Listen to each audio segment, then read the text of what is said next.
Hello and welcome to the No One Asked You podcast. For this particular series, I am once again joined by my wonderful co-host, that darn Kitty. Kitty and I are sharing our experience reading The Way of Kings for the first time. Each episode we will summarize what we've read and discuss the experience along the way. This is Storming the Archives, The Way of Kings, and today we discuss Chapter 27! Chapter 27, Chasm Duty. Kaladin revisits the apothecary. He wants to sell the bottle of knobweed sap that he spent 3 days working to make. The apothecary lies about the value of the sap, which both Kaladin and Syl catch on to quickly. He negotiates a deal with the apothecary not only for the sap, but for Kaladin to become his sole provider of knobweed sap as well. Syl wonders why Kaladin was uncomfortable with the deal he negotiated. Cal suspects he has some strange scruples about charging for medicine, which he inherited from his father, for all the good it did him. Cal contemplates running, and previous times he attempted to run. Then he thinks on his bridge crew, not only how they need him, but that he wouldn't be able to live with himself if he abandoned them. Gaz assigns Bridge 4 to work chasm duty despite the fact that it isn't their turn to do so. Chasm duty involves sending bridge crews down into the depths of the chasms to retrieve weapons, armor, and other valuables from fallen soldiers. Bridge 4 climbs down into a chasm and begin picking up salvage. The crew is wary of any chasm fiends they could come across. Kaladin, Rock, and Teft begin speaking as jovially as can be expected given the circumstances. Kaladin puts another crew member, Dunny, on the spot when he notices Dunny paying attention to the conversation. Dunny slowly becomes more comfortable speaking with the other three. Rock insists Dunny sing. The crew reaches a location with several bodies, so they begin organizing and looting. Sadius had lost a skirmish recently, so there are a lot of bodies. Kaladin notices a spear, which he picks up. He reflects on Tuck's lessons to not be emotionless in battle. It's good to care when you fight, so long as you don't let it consume you. Don't try to stop yourself from feeling. You'll hate who you become. Moash jeers at Kaladin. Other detractors call out as well. Kaladin closes his eyes and loses himself in the meditative movements of a kata. When the kata is finished, he opens his eyes and realizes everyone has been staring in awe at him. Teft is reverent and notes that he could see a spren dancing around him, which shocks Rock. Kaladin aggressively stifles conversation about what he did. Rock suggests Kaladin duel a shard-bearer, but Kaladin insists he does not want to be a Bright Lord and that he's already tried it once before. The bodies of some Parshendi are found. Kaladin is astonished to learn that these Parshendi grow an armor-like carapace. One of the Parshendi has a knife with a glyph on it that Kaladin thinks is a picture of one of the heralds. Kaladin finds the glyph at odds with his perception of the barbarian parchment. Rock is optimistic about Kaladin's efforts to rouse crew morale, but Kaladin feels that he needs to work more quickly. 2 hours later, Kaladin sets up a campfire and sets Rock and Dunny to making a stew. The group eats, chats, and sings. One by one, starting with Scar, the rest of the bridge crew joins the group, with Kaladin inviting each individual. Kaladin even offers Gaz some stew, though Gaz snorts and walks away. The next morning, most of the bridge crew rose to join him in his practice. Kaladin is confident the rest would follow suit sooner rather than later. If anything I have said makes a glimmer of sense to you, I trust that you'll call them off. Or maybe you could astound me and ask them to do something productive for once. Love the attitude. That was my thought as well. I dig the sarcasm and all of that. And then I'm just like, oh, you know what? A nice meta line there as well, because it's like, none of this makes sense to me. None of what you're saying makes sense to me because you're an epigraph person. That's usually how it goes. Yeah. Yeah. Thanks, Sanderson. No, I'm just appreciating the Big C character of it. Mm-hmm. Yeah. The attitude, who this person is, the Mhm. way he converses. Yeah, in serious letters or whatever this is. It's just like, call them off. They're useless. And then it's just like, actually, you know what? Make them do something. It's just really good. Enjoyable. Not that I understand it. Yeah, there's like just a hint of baiting there, but there's also a Mhm. little bit of a camaraderie, I guess you could say, maybe. Yeah, like a I don't know, just playing. I don't know. Yeah, it's a really a playful attitude to Mhm. it. It really makes me interested in the relationship between the writer and the receiver. Mhm. But then in the chapter, we get the lying apothecary, and we get a nice little payoff regarding the 2 drops of knobweed sap. Mhm. We did note that at the time of Kaladin getting 2 drops, it was like, hey, didn't the apothecary say 1? And then now here we Mhm. are. It's like, I got 2 instead of 1. Uh, that was nice. Mm. Yeah, it was good. And we still see what a slime ball this guy still is. You know, Hmm. like he he's he like walks a certain way and like looks like decrepit and whatever, and then he realizes it's Kaladin, so he just stands up normally. Like Yeah. he's just all deceit, this man. Yep. I don't care for him all that much, but No, you gotta do what you gotta do in that situation, I suppose. If people expect exactly. to see a witch doctor, so Mm. to speak, you gotta give it to them, right? Yeah, exactly. Do the performance.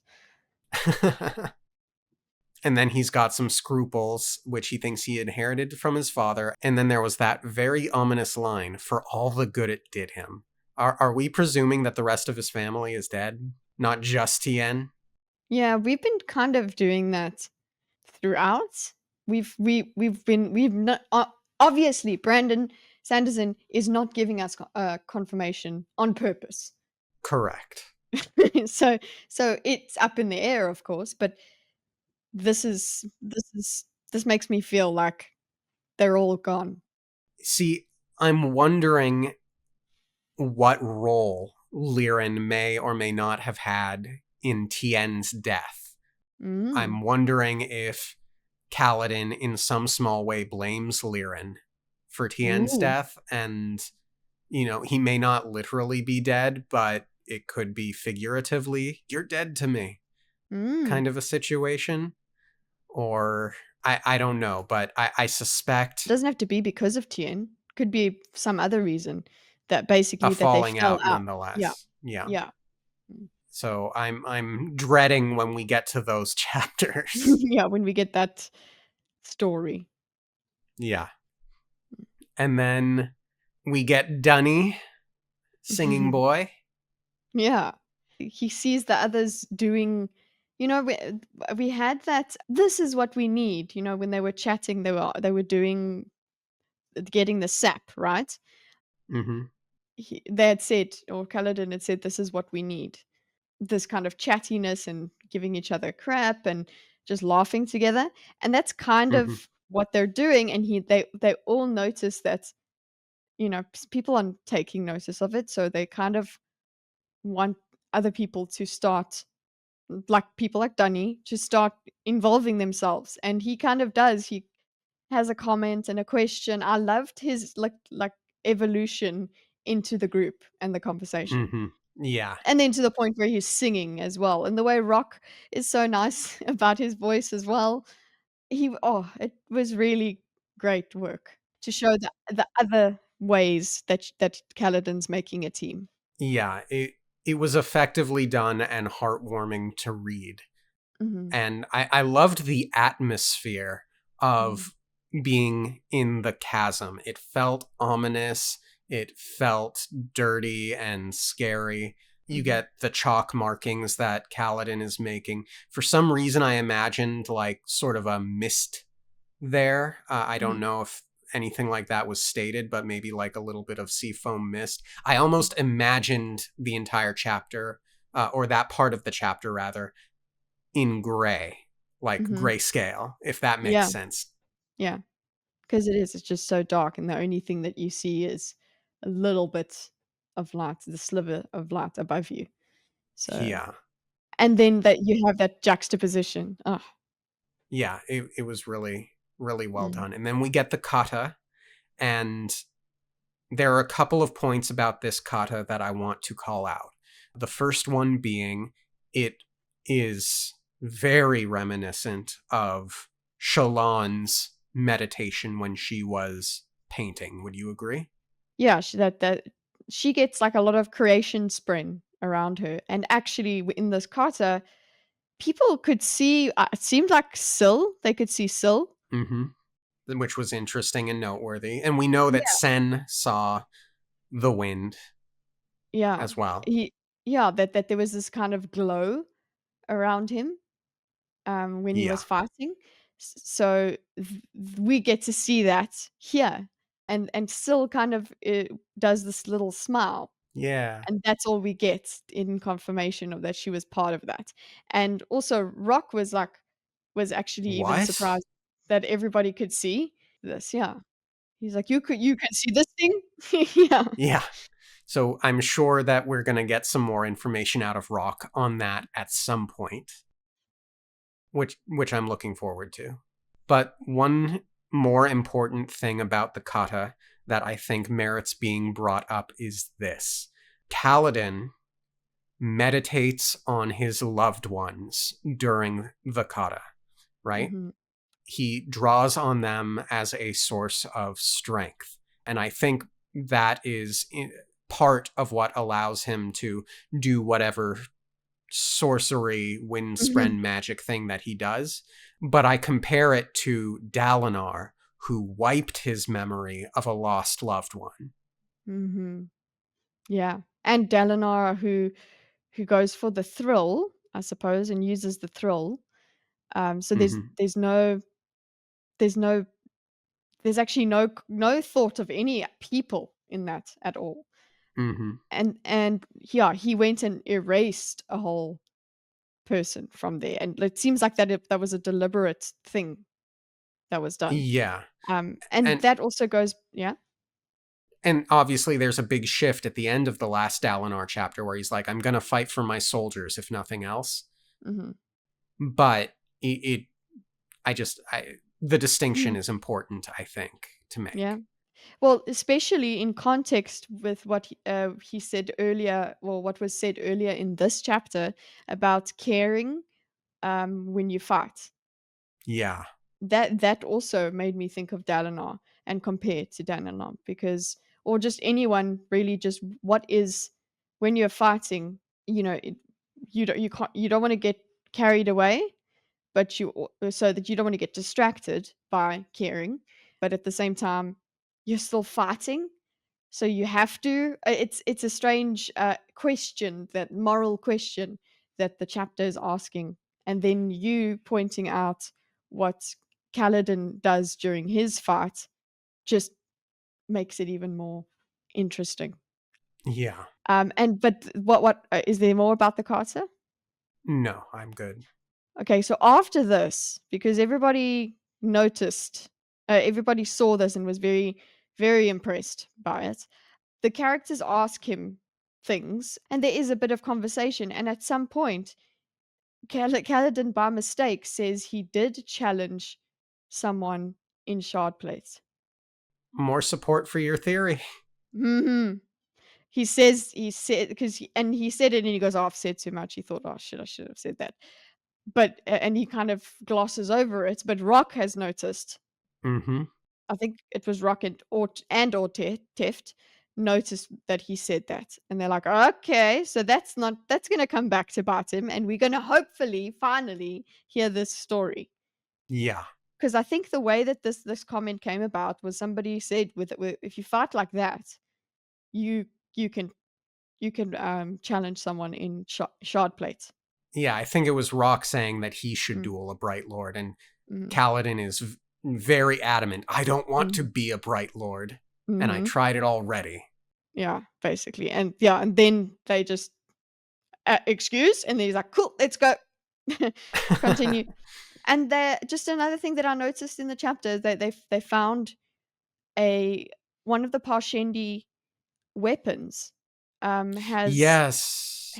has a herald on it. A glyph on it that might be in reference to one of the heralds, Mhm, which begs the question. I mean, one, what did the heralds do after they abandoned their post or whatever it was? mhm.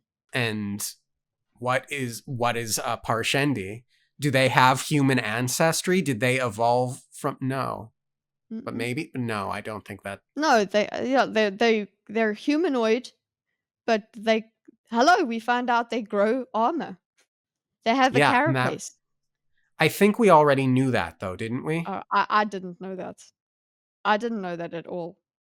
Maybe I had just assumed, but I feel like we might have gotten that bit of information either from Shalon or from Dalinar. There's a lot of information to sort through, guys. Mhm. But yeah, that's noteworthy. Mhm. And then Rock obviously comments, hey, you're doing well for these people. You'll have them in a couple of weeks. And Kaladin's like, I don't have weeks. Mhm. So he goes, and presumably he spends some of the money that he had earned from selling the knobweed sap Yeah. to pay for the food and equipment to make the stew. But I find that sweet and good. Yeah. That's what he was doing before. Before as in like in when we first came across Kaladin, it was known that he would spend money on his crew, not his crew, on his troops, basically. So this is him repeating it. It's like he reinvests in Yeah, everything.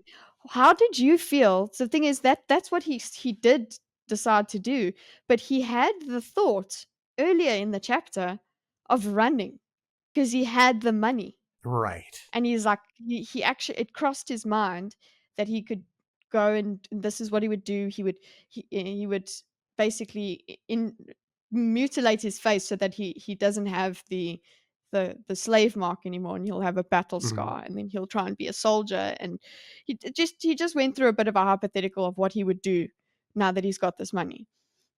And I knew that that was not gonna happen, but it was very strange to see it go through his head. Yeah. I think it's a natural thing to contemplate if you're Mhm. in the position that he's in. So I certainly Yeah. don't begrudge him thinking it. And Mm. of course, it is completely within his character not to follow through on those thoughts. Yeah. Which he does, yes. Yeah. So I didn't really have any negative thoughts toward him for considering it. But one of the things you said spawned the thought in me, Mhm.